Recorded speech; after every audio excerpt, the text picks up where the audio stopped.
Hello everyone, Radhe Radhe, नमस्कार।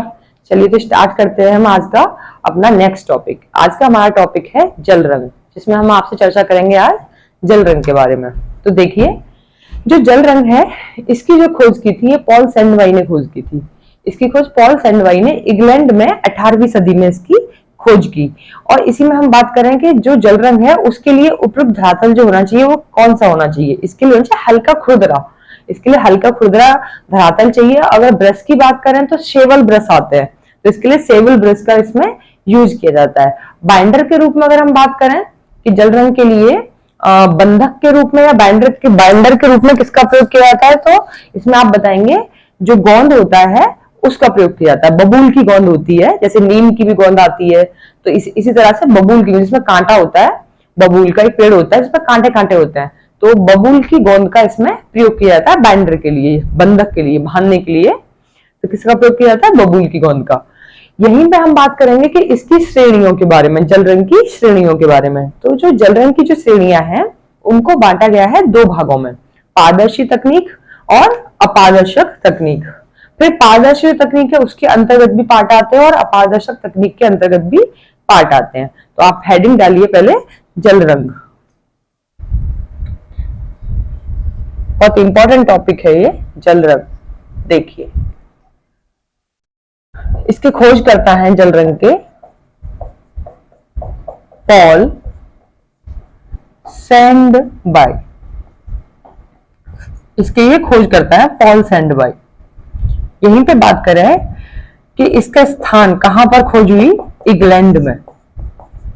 कहां हुई? इंग्लैंड में। और कब हुई? तो समय की बात करें तो 18वीं सदी में, 18वीं सदी में खोज हुई। यहीं पर हम बात करेंगे जल रंग के लिए उपयुक्त धरातल। धरातल कैसा चाहिए? तो इसके लिए होना चाहिए हल्का खुरदरा। हल्का खुरदरा। इसके लिए धरातल कैसा होना चाहिए? हल्का खुरदरा धरातल होना चाहिए। यहीं पे बात करें ब्रश की, जल रंग में ब्रश का यूज होता है सेवल ब्रश का। सेवल जो ब्रशेज होते हैं उनका इसमें प्रयोग होता है। यहीं पे आप नोट करेंगे कि जल रंग में जल रंग में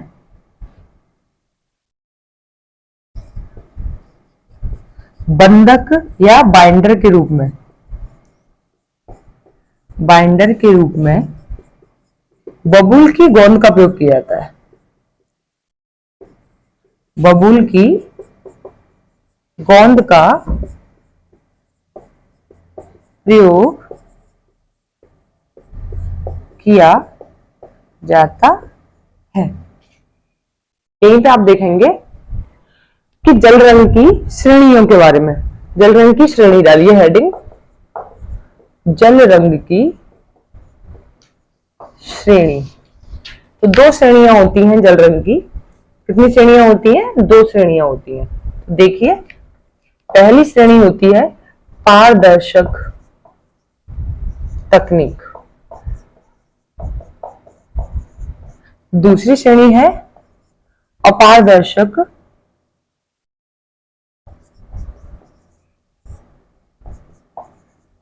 तकनीक। कौन सी होती है? पारदर्शक तकनीक और अपारदर्शक तकनीक। अब आप देखेंगे जो पारदर्शक तकनीक है, जो पहली श्रेणी है, इसके अंतर्गत जो पार्ट आते हैं उन्हें नोट कीजिए। देखिए, पारदर्शक तकनीक के अंतर्गत बिंदु आता है पहला, आपकी आती है वॉश पद्धति। सेकंड इसमें आती है ग्लेजिंग। फिर आती है स्पंजिंग, और स्पंजिंग के बाद आएगी स्पंजिंग। स्पंजिंग के बाद है, एक मिनट, स्पंजिंग, और इसमें स्पंजिंग के बाद आएगी वेरागेटेड वॉश एंड आला प्रेमा। वेरागेटेड वॉश एंड लास्ट आएगी आला प्रेमा। तो देखिए, पारदर्शक तकनीक के अंतर्गत जो पार्ट आते हैं, महत्वपूर्ण जो बिंदु हैं, जिसमें आती है वॉश पद्धति, ग्लेजिंग, स्पंजिंग एंड आती है वेराइगेटेड वॉश और आला प्रेमा, जिसमें हम आपको एक एक बिंदु पर डिस्कस करेंगे। तो आप पहली हेडिंग डालेंगे आप वॉश पद्धति, डालिए पहली हेडिंग वॉश पद्धति। और इसमें आपको बहुत अच्छे से पढ़ना है जल रंग के बारे में, बहुत इंपॉर्टेंट है, हर एक बिंदु को अच्छे से देखना है, नोट कीजिए सही से।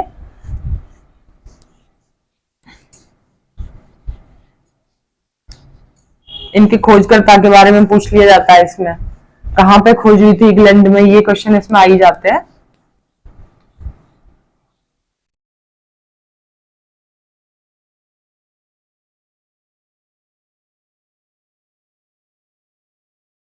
तो हेडिंग डालिए आप इसमें वॉश पद्धति।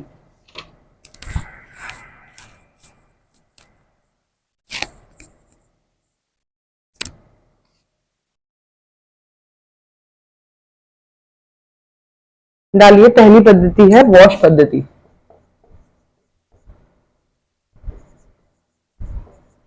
देखिए, पहले इसके बारे में समझ लीजिए कि वॉश पद्धति है क्या। वॉश पद्धति जो है, इसमें क्या होता है कि ये जो वॉश पद्धति है, ये जल रंग की पारदर्शक तकनीक है। और इस तकनीक में क्या होता है कि ये जो तकनीक है, इसमें चित्र पर रंग लगाने के पश्चात और उस पर अपेक्षित जो हमारी इच्छा होती है उस तरह के रंग नहीं लगते, तो उसको वापस से जल से धुल दिया जाता है। और ये जो प्रक्रिया है, ये तब तक चलती रहती है जब तक कि चित्रकार की इच्छा अनुसार या उसकी मनोवांछित इच्छा के अनुसार उस पर रंग ना प्राप्त हो जाए। तो ये प्रक्रिया लगातार तब तक चलती रहती है। इसी को क्या बोलते हैं? इसको बोलते हैं वॉश पद्धति।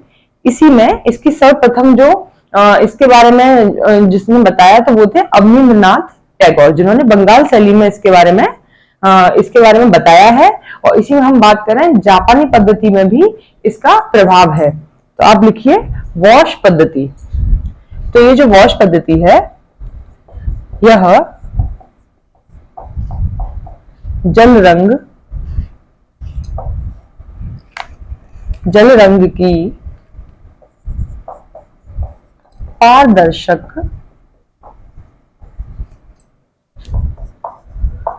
तकनीक है। इसमें चित्र पर रंग लगाने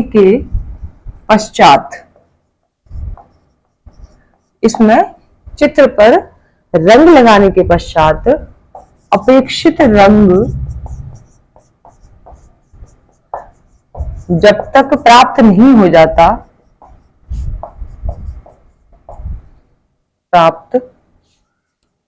जाता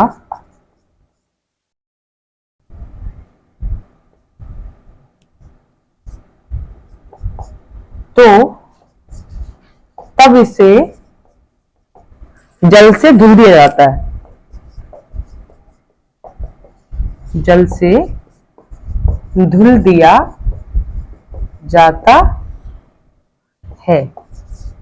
इसी में आप देखेंगे कि यह प्रक्रिया तब तक चलती रहती है, यह प्रक्रिया तब तक चलती रहती है जब तक कि चित्रकार को मनोवांछित रंग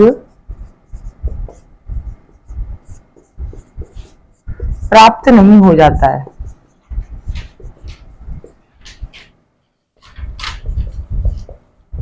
कब तक चलती रहती है प्रक्रिया?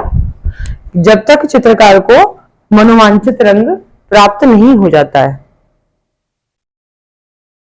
यहीं पे लिखेंगे आप, इस तकनीक का सर्वप्रथम प्रयोग अवनींद्रनाथ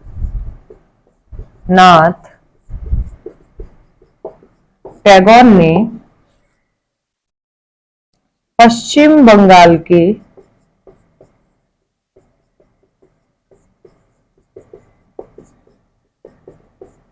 चित्रों में किया था। इसमें किया था, पश्चिम बंगाल के चित्रों में किया था। और इसका प्रभाव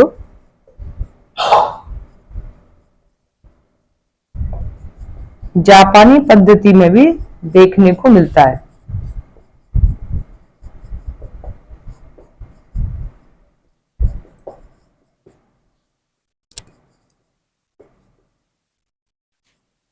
नोट कीजिए इसे। ये हो गई वॉश पद्धति। नेक्स्ट आप डालेंगे इसी में ग्लेजिंग।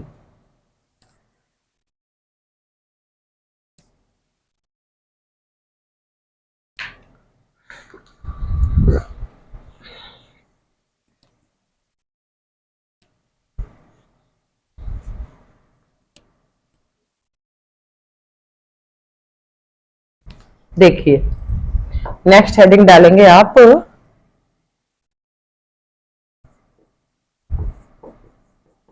ग्लेजिंग। ग्लेजिंग क्या होती है? ग्लेजिंग क्या होती है, जैसे कि ग्लेजिंग में होता है, इसमें चित्र रंग पर, चित्र में रंग पर एक परत लगाई जाती है। रंग की क्या की जाती है? एक परत लगाई जाती है, और फिर दूसरी परत जो लगाई जाती है इस पर, जब एक परत सूख जाती है, फिर जो दूसरी परत लगाई जाती है वो पारदर्शक लगाई जाती है। इस पर दूसरी परत कैसी लगाई जाती है? इस पर पारदर्शक लगाई जाती है, जिससे कि पहली परत नीचे से दिखाई देती रहे। कैसे देते रहे? नीचे से पहली वाली जो परत है दिखाई देती रहे। तो यही क्या है? यही है ग्लेजिंग। यही क्या है? यही ग्लेजिंग है। तो देखिए, इसमें पहली परत के सूख जाने के पश्चात दूसरी परत पारदर्शक लगाई जाती है,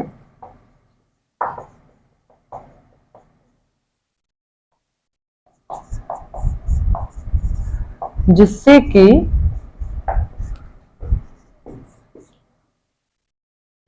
पहली परत नीचे दिखाई देती रहे। यही क्या है? यही ग्लेजिंग है। ग्लेजिंग में क्या होता है? इसमें अंडे की पायस का प्रयोग किया जाता है।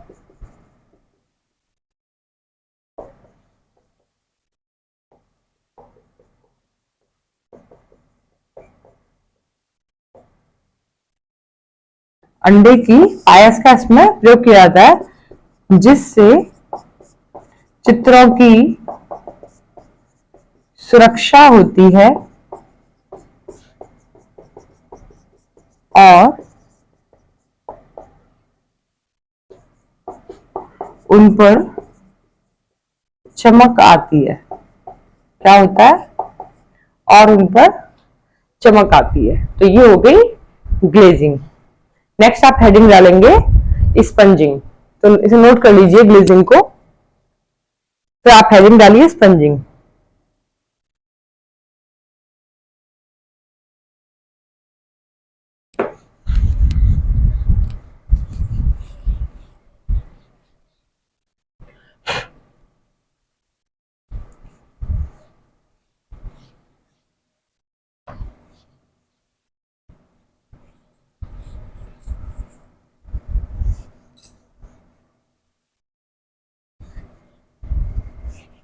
हेडिंग डालिए स्पंजिंग। तो देखिए स्पंजिंग क्या है। इसमें ये भी क्या है? जल रंग तकनीकी पारदर्शक तकनीक है ये। तो इसमें क्या होता है? इसमें जब चित्र तल पर अतिरिक्त रंग लग जाते हैं तो उनको हटाने के लिए स्पंजिंग का प्रयोग किया जाता है, अतिरिक्त रंगों को हटाने के लिए। तो यही क्या होती है? स्पंजिंग होती है। तो इसे नोट कीजिए। जब चित्र तल पर अतिरिक्त रंग लग जाए, अतिरिक्त रंग लग जाए, तो उन्हें हटाने के लिए स्पंजिंग का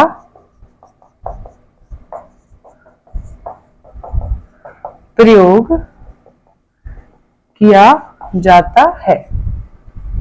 क्या किया जाता है उसमें? स्पंजिंग का प्रयोग किया जाता है। नेक्स्ट आप है डालेंगे वेरागेटेड वॉश। इसमें क्या किया जाता है वेरागेटेड वॉश में? वेरागेटेड वॉश, इसमें तरल रंगों को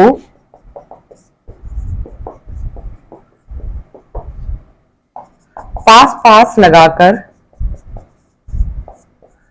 चित्रकारी की जाती है, जिससे कि नीचे की परत दिखाई देती रहे, नीचे की परत दिखाई देती रहे। तो ये हो गई आपकी वेरागेटेड वॉश। नेक्स्ट आप डालेंगे आला प्राइमर। हेडिंग डालिए नेक्स्ट आला प्राइमर। आला प्राइमर में क्या होता है? एक ही कोट में संपूर्ण चित्र को पूरा करना आला प्राइमर कहलाता है। तो आप लिखेंगे एक ही कोट में संपूर्ण चित्र को पूरा करना क्या कहलाता है? संपूर्ण चित्र को पूरा करना आला प्राइमर कहलाता है। आला प्राइमर कहलाता है। तो ये हो गया आपका पारदर्शक तकनीक के अंतर्गत जो भी बिंदु आए। अब आप हेडिंग डालेंगे अपारदर्शक तकनीक के अंतर्गत के बिंदु।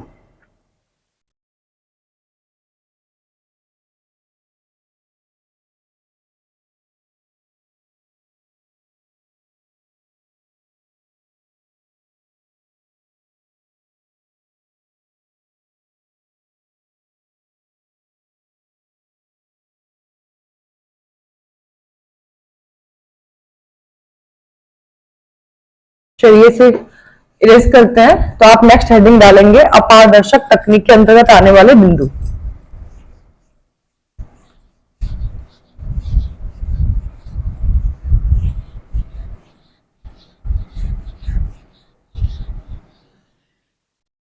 देखिए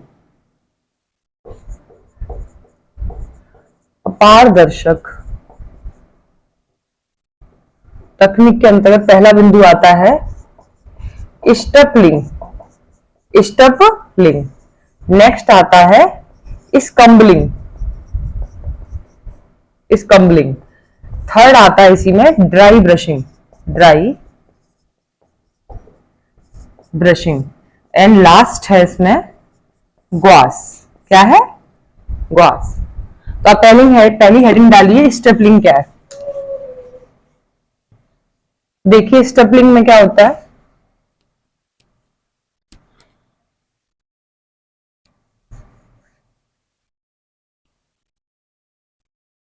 देखिए जो स्टेपलिंग होती है इसमें क्या होता है, ये जो है ये अपारदर्शक जल रंग की अपारदर्शक तकनीक है। इसमें सूखा हुआ जो ब्रश होता है ना, सूखा हुआ ब्रश लेते हैं, कठोर सूखा हुआ ब्रश।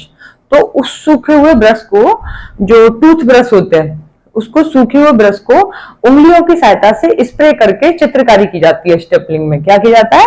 जो टूथ ब्रश होता है सूखा हुआ, कठोर उसके मतलब बाल हो, जो उसके टूथ ब्रश के जो बाल होते हैं थोड़े से टाइट हो, और उससे उस पर उंगली की सहायता से स्प्रे करके चित्रकारी की जाती है। तो ये होती है स्टेपलिंग। तो आप देखिए हेडिंग डालेंगे स्टेपलिंग। यह जल रंग की अपारदर्शक तकनीक है। इसमें सूखे हुए कठोर टूथब्रश पर उंगली की सहायता से उंगली की सहायता से स्प्रे करके चित्रकारी की जाती है।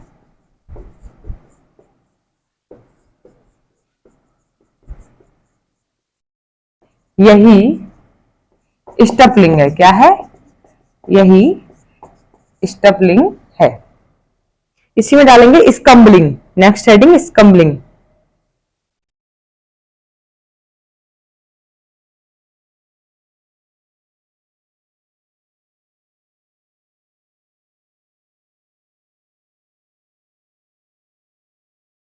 देखिए, नेक्स्ट हेडिंग डालेंगे आप स्कम्बलिंग। स्कम्बलिंग, जो स्कम्बलिंग होती है ये ग्लेजिंग की तरह ही होती है। हमने बताया था ना पारदर्शक तकनीक में, जल रंग की जो पारदर्शक तकनीक है उसमें एक पार्ट था ग्लेजिंग। तो जो स्कम्बलिंग है ये ग्लेजिंग की तरह ही कार्य करती है। यह तकनीक भी ग्लेजिंग की तरह ही होती है। ग्लेजिंग की तरह ही होती है, लेकिन इसका जो कार्य होता है वो थोड़ा सा भिन्न होता है। लेकिन इसका जो प्रभाव होता है वो क्या होता है? भिन्न होता है। इसमें क्या होता है कि इसमें अपारदर्शक रंगों की द्वितीयक, तृतीयक परत लगाई जाती है।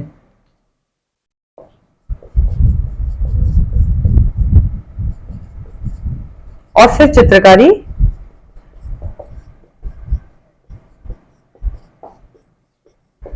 की जाती है। इसमें रंग को हल्का करने के लिए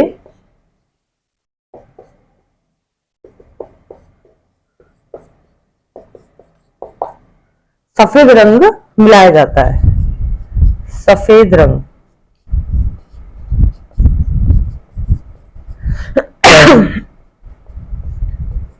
सफेद रंग इसमें इसमें सफेद रंग इसमें मिलाया जाता है। तो देखिए, इसमें क्या होता है कि इसमें रंग को हल्का करने के लिए सफेद रंग मिलाया जाता है स्कम्बलिंग में। और इसी में चित्रकारी जो है, जो चित्र बनाए जाते हैं वो घुमा घुमा के चारों दिशाओं में बनाए जाते हैं। इसमें चित्र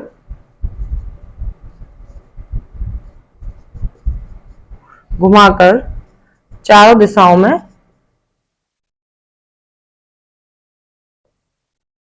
बनाए जाते हैं स्कम्बलिंग में। नेक्स्ट आप डालेंगे dry brushing. Dry brushing heading डालिए।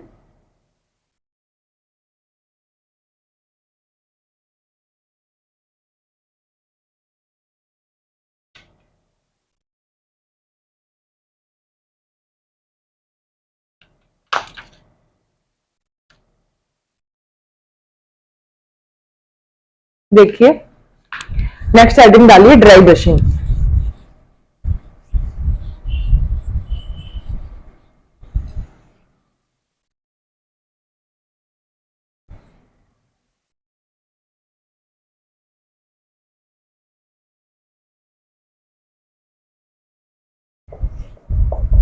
ड्राई ब्रशिंग क्या होती है? इसमें चित्रकार इसमें चित्रकार क्या करता है? जल रंग की कम मात्रा लेकर शुष्क रूप में लगाता है। शुष्क रूप में लगाता है। यही क्या है? यही ड्राई ब्रशिंग है। यही है ड्राई ब्रशिंग। नेक्स्ट हेडिंग डालिए ग्वास।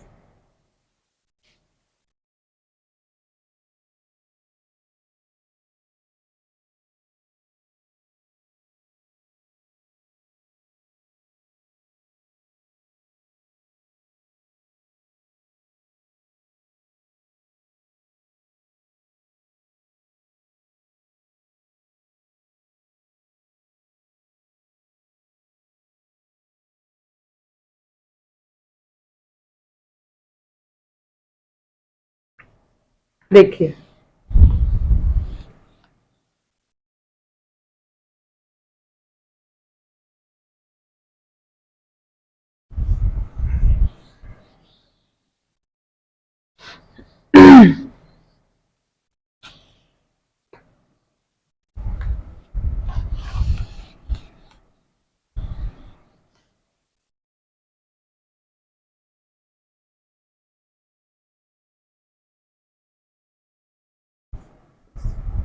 क्वार्ट्ज, ये भी अपारदर्शक तकनीक है जल रंग की।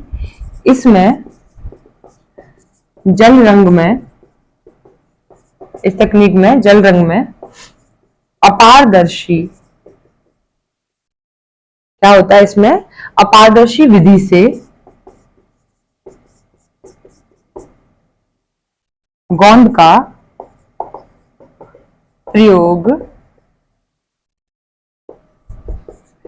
किया जाता है।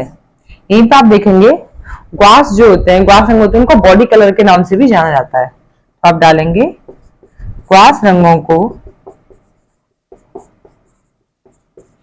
बॉडी कलर के नाम से भी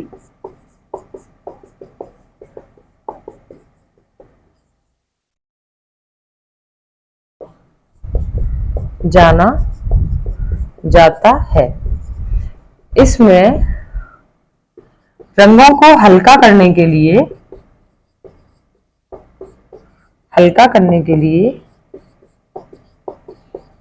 श्वेत रंग का प्रयोग किया जाता है। श्वेत रंग का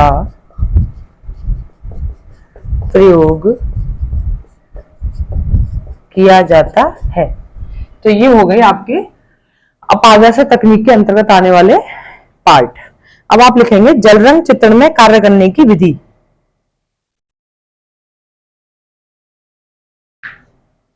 लिखिए जल रंग चित्रण में कार्य करने की विधि।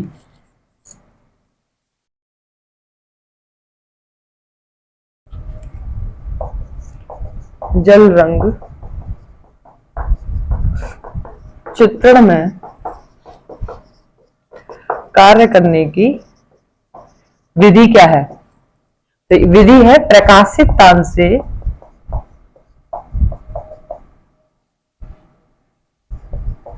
तान से गहरे तान की ओर, light to dark tone, light tone to dark tone. तो ये हो गया प्रकाशित तान से गहरे तान की ओर। लास्ट और आपको एक और हेडिंग बची है जिसमें आपको बताना है, इसमें आपको बताना है कि जल रंग चित्रण के लिए सर्वोत्तम कागज कौन सा होता है।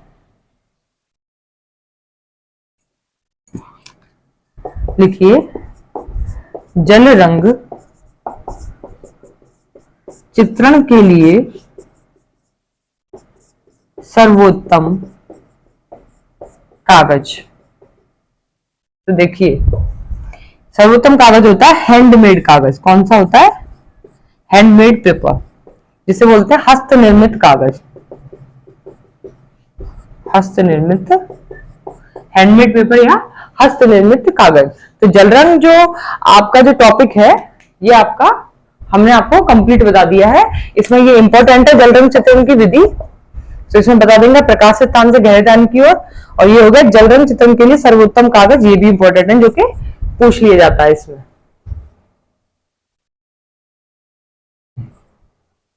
ठीक है, तो हमारा ये टॉपिक यहाँ पे जल रंग चित्रण का ये कंप्लीट हुआ। तो जल रंग चित्रण से जो भी इंपॉर्टेंट जो बिंदु थे उसमें हमने आपसे डिस्कस कर लिया। कल हम आपको बताएंगे तेल रंग के बारे में। तो आज के लिए हमें इजाजत दीजिए, कल फिर मिलते हैं। राधे राधे, नमस्कार, जय हिंद।